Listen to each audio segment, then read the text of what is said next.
Pinpoint Doppler 12 Futurecast. Well, 34 degrees at least here in East Providence. We're at least above the freezing mark. It took all morning to get there, but yeah, we finally climbed into the lower 30s, some mid-30s in a few locations, but not warm enough to do any significant melting during the day today. There will be some puddles out there, and then as temperatures drop after night falls, we're going to see all that refreeze, but no new snow on live Pinpoint Doppler 12 radar.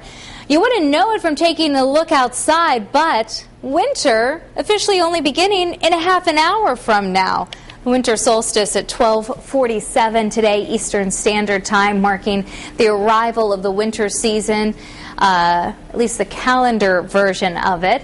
Also marking the shortest day of the year. So the big question, will we have a white Christmas on the ground? Well, the definition of it is to have an inch on the ground by 7 o'clock on Christmas morning. And we've got about a 37% chance historically, but with the big weekend snows, yes. And no warm-up in sight, too. That's a big part of it. We are going to have a white Christmas this year. And some of the folks getting in the mood, Joe and Victoria out of Saunderstown, writing "Let It Snow" in their car. And look at how high the snow piled up here in Newport from Arthur and Mona. And a beautiful sunset yesterday evening out of Rehoboth Bethany, sending in that photo.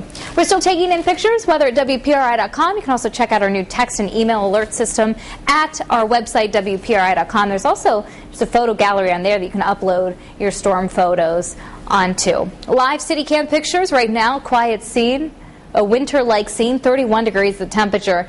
In Providence, wind chill still running in the teens, and we're right at 30, still below the freezing mark in Smithfield. Most areas now.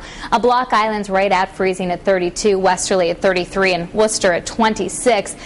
The winds, though, making it feel significantly cooler. We have sustained winds around 10 to 20 miles per hour and higher gusts. So that's still creating wind chills that at times are dipping into the teens and at least lower 20s.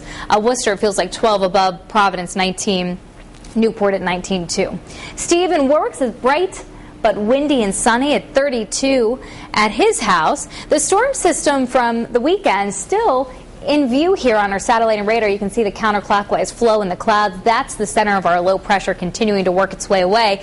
And high pressure up into Canada will be building down, and that's going to keep us storm-free over the next couple of days. Really, the only threat of extra clouds and possibly a few snow flurries will come over eastern Massachusetts later on Wednesday into Thursday from a weak front that'll move through. As we look ahead towards Christmas, though, things will change, and I'll talk about that in a second. But this afternoon, just cold and dry, brisk winds along the south coast, right around the freezing mark next couple of hours, while northern suburbs will likely stay below freezing throughout the day. Situate around 31.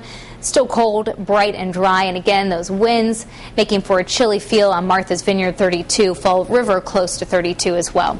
Overnight tonight, watch for some black ice, dry and clear, temperatures down into the teens, and then for Tuesday, just mostly sunny, continued cold and dry at about 29. 7-day Futurecast. So it's dry on Christmas Eve on Thursday, dry even through much of the day Christmas Day, but by Friday night, it looks like we may see a few hours of a wintry mix before possibly a soaking rain takes over for later Friday night into Saturday. We're going to keep an eye on that storm system because we're again watching the track of it, and any significant change could change that to more of a wintry mix. But I think right now it's looking mostly like a rainmaker. Your updated forecast and live Pinpoint Doppler 12 radar 24 hours a day on the Cox Digital Cable Channel 125. All right, Michelle, thanks.